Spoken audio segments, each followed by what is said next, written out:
Daddy, can my sister come visit us? Stephen Carter's 5-year-old son had just come home from kindergarten, happy and completely unaware that the words he'd just spoken were impossible. Because Stephen only had one child. What began as a simple question soon unraveled a decades-old secret buried deep in the past, and a woman who appeared to be his dead wife, standing at the school gate. Find out in today's nerve-chilling story, and also let us know where you're listening from. Stephen Carter stood in the doorway of their new apartment, watching his 5-year-old son, Danny, zigzag between moving boxes. The sun streamed through the empty windows, casting long shadows on the walls that would soon hold memories, laughter, and ghosts of the past. Dad, look how big my room is, Danny's voice echoed. He held up a weathered photo of a woman smiling at the beach. Can I put Mommy's picture next to my bed? Stephen nodded, swallowing emotion. Oh, of course, buddy. When Grandma Molly arrived with her usual flair, carrying cookies in one hand and authority in the other, she got to work immediately. Anna should be the first person anyone sees when they walk in, she said, placing a large wedding photo of Anna, Danny's deceased mother, on the mantel. As they hung curtains and unpacked, Molly filled the silence with stories about Anna. Silly moments, wedding day mishaps, the kind of laughter that made you forget she was gone. Danny soaked up every word. She always found joy, even when she was sick, Stephen whispered, remembering the promise he made by Anna's bedside. The next morning, Danny packed his backpack, slipping Anna's photo into the front pocket. Want Mommy to come with me, he said softly. At kindergarten, Ms. Irene greeted them warmly. She crouched to Danny's level. Oh, I've heard you're a great helper. Want to see our art corner? As Danny disappeared into the classroom, Stephen hesitated. He turned to see his son instinctively touch the photo through his bag. He was growing up, but still clinging to a mother he couldn't remember fully. Stephen promised himself no more goodbyes. That night, as Stephen tucked Danny into bed, his son spoke 5 words that shattered his world. Dad, I have a sister. Stephen froze. Oh, what do you mean, buddy? Her name is Katie. She looks exactly like me. Same eyes, same nose. Ms. Irene said it was unusual. Stephen tried to laugh it off, but Danny's serious face mirrored Anna's perfectly. Maybe Mommy sent her to me, he added. The next morning, Stephen arrived early at the school, scanning the classroom. And then he saw her, a girl with Danny's hair, his profile, his habit of tilting her head while concentrating. It was like looking at Danny in a dress. He stumbled, gripping the doorframe. Miss Irene approached quietly. Oh, we need to talk. In her office, Ms. Irene revealed something Stephen couldn't explain away. Katie and Danny have the same birthday. They finish each other's sentences. They knew each other instantly. It's uncanny. Stephen's breath caught. Is it possible Anna had a twin? He shook his head. And she was adopted. She never knew her biological family. She used to wonder, Ms. Irene said softly, if she had siblings out there. Stephen's heart raced. He needed to meet Katie's mother. Stephen stood at the school gate that afternoon, stomach churning, and then he saw her. The woman who came to pick up Katie was Anna. Same face, same hair, same way she tucked it behind her ear. His knees buckled. Danny rushed over. Oh, Dad, why are you on the ground? Katie tugged her mom's sleeve. Oh, and he looked scared. Mommy, he looks at you like you're someone else. Danny held up the beach photo. So you look like my mommy. The woman's hands trembled as she took the photo, her fingers brushing over the faded edges like they were sacred.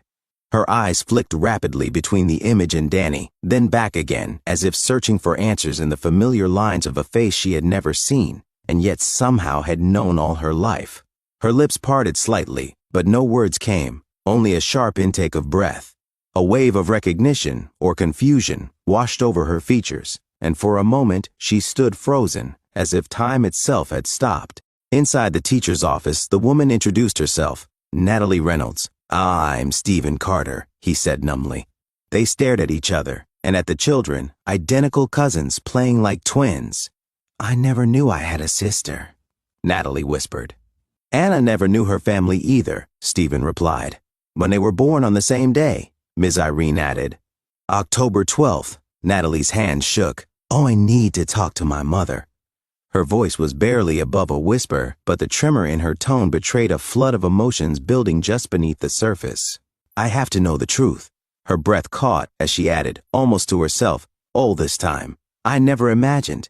Natalie led them to her childhood home. Her mother, Eleanor, served tea with shaking hands. Stephen placed the photo on the table. Do you know this woman? Eleanor stared. That's Anna. She finally confessed the truth. I was young. The twins' father was married, powerful. He made me choose, keep one child, give up the other. I chose Natalie because she was stronger. Said just gave her away? Stephen's voice cracked. And tried to find her later, Eleanor whispered, her eyes brimming with regret. But it was too late. I searched through old records, reached out to people I hadn't spoken to in decades, but everything led to a dead end. The adoption agency had closed down, the files were sealed, and I was left with nothing but guilt. Every year on their birthday, I thought of the other little girl, of Anna, and wondered where she was, if she was happy, if she was loved. But I was a coward.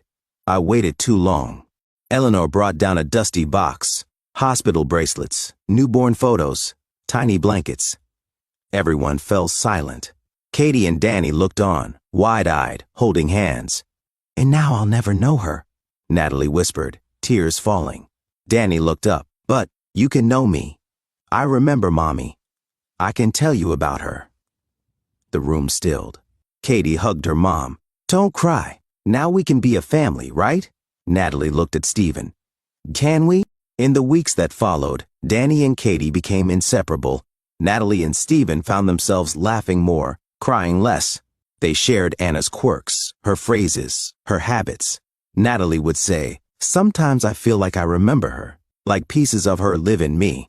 Stephen nodded. She would have loved you. Even Eleanor began to show up more, slowly earning forgiveness. Maria watched it all with quiet joy.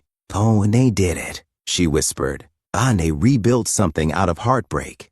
At a backyard barbecue, Natalie handed Stephen a glass of lemonade. One should take a photo. Katie and Danny holding a family tree. So they always remember how this happened, Natalie said, her voice soft but filled with purpose.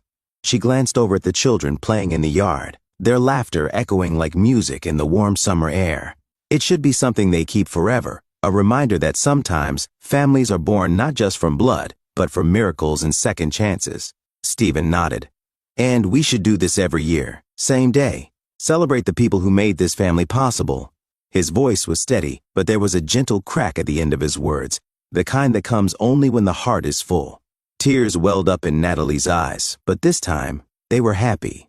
She reached for his hand and gave it a quiet squeeze, anchoring the moment as something sacred.